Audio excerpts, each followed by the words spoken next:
This is kind of insane. I've never had a guitar shipped like this. They didn't put it in a box. They just wrapped it with tape. And it's in a case, but it's a little crazy. Hoping everything's all right and that this tape isn't gonna mess up this case.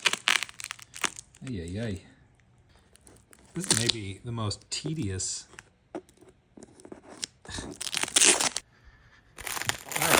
Sort of miraculously, it doesn't seem to be peeling off the Tolex. Ay, ay, ay. It makes you wonder what the state of the instrument's going to be like when it's shipped this inconsiderately. All right, it's all off. Now I guess see the state of things here. All right. Well, at least they padded the inside. That's a strange shipping job. All right, and here's what was in there. This guitar from 1900, made in Viola, Oregon, which is sort of in the country outside of Portland, near Estacada. But look at this thing. Really incredible. It needs some work. There's a big open crack in the back there that just follows figure lines there. I would expect that on old figured wood like that. I think there's another crack, yeah.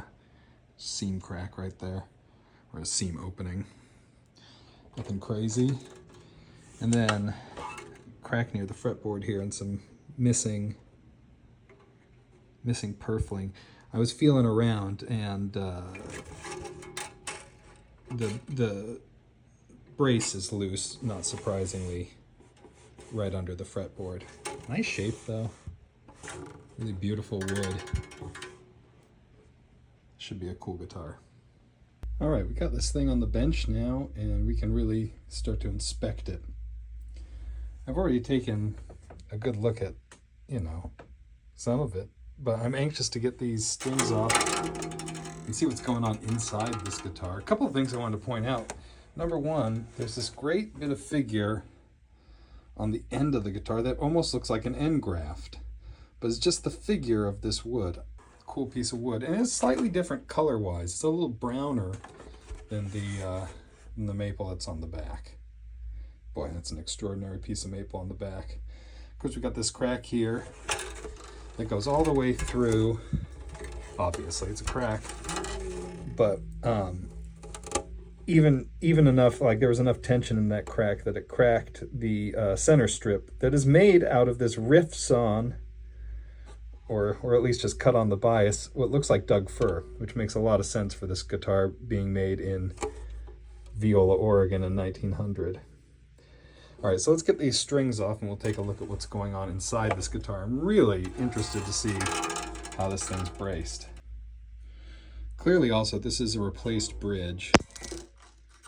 This is just not the style of any kind of bridge that would be put on in 1900, but it's a very nice ebony bridge that somebody did with a compensated nut. It's polished and nice.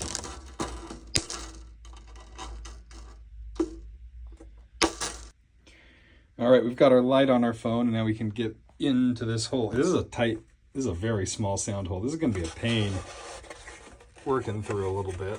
I can get my hand in there, though. Oof, I don't want to break off more of this beautiful purfling, though. All right, we're going to stick this phone inside. We can get a nice view of the label there. God, I love that label.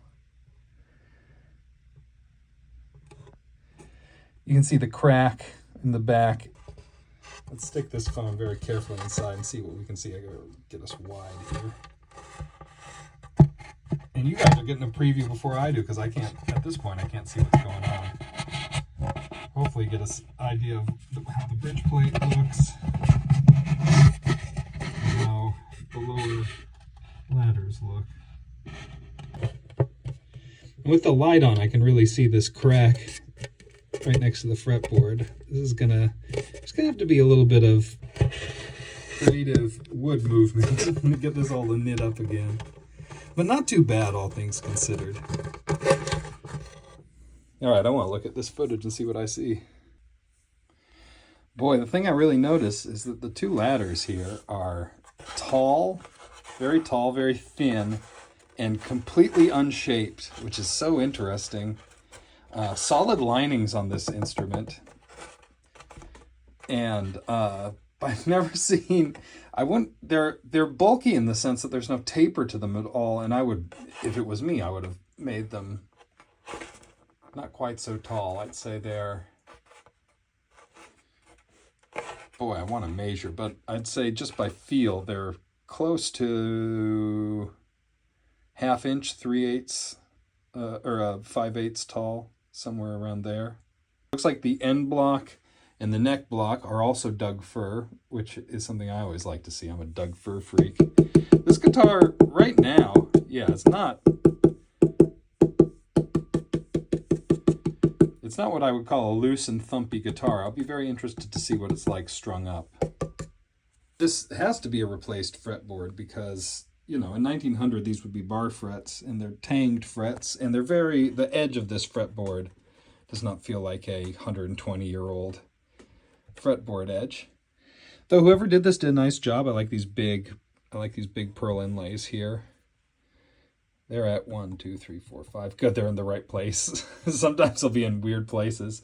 And it looks like, look, the 12th fret here, because there's, oh, and look, it's not even, they're not centered perfectly. That's interesting. Yeah, quirks. And you can see the 12th fret is a little past the body joint. It sort of goes right where the end of the purfling is. This purfling is so cool. I'm going to have to make a little patch of it because there's some purfling missing here. It's this cool 3-color. It looks like probably walnut, mahogany, and maple to make this 3-color effect.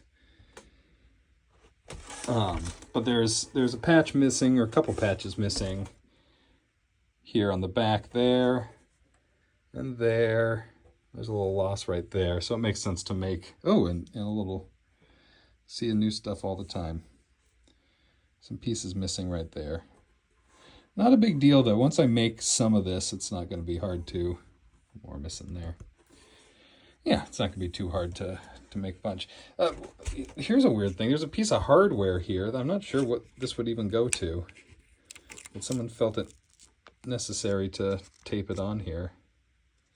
I don't know what that would go to. I'm gonna remove this and put it to the side. Be up here for safekeeping. One thing I really like about the way this guitar is made, so it's got this V neck with a pretty sharp V. Though it's not a big neck. It's not like an old Washburn or something that has a huge V neck. This is just like a comfortable, almost modern profile, just with a V contour. And there's almost it's almost scooped. Not quite. It's not a flat pyramid. It's almost parabolic, if that makes sense. Right here, you can really feel where that guy worked his chisels in. Very nicely carved. I just love this dovetail detail. Because I assume he cut through, you know, this is not an era with dovetail cutting jigs. This is a person hand fitting this joint. And so I imagine when he cut the neck joint, he cut the whole body there and ended up with missing material here and made this beautiful ebony cap. Absolutely gorgeous ebony cap here. All right. This is going to be a fun one to get into. I don't dare string this up and put it at tension with this break right here. I want to get that. That's our first thing to get sorted. It looks like there's a little bit of a shift that's happened too. So we're going to spend some quality time here getting that glued up. I'll keep you updated as progress continues on this 125-year-old made in Oregon guitar. While we're at it here, I'm curious what the scale length is. This feels like almost like a Martin 2.5, because I've played a few 2.5s, and that it feels like that. But maybe it could be. I wonder if it's the same scale length. Let's see what we got here. Yeah, from nut to saddle, we're at about 24.25 inches. And I think with this top, because it's not the thinnest top in the world, it's not thick top, it's not like classical thin, and those big braces, I think this should handle steel strings just fine.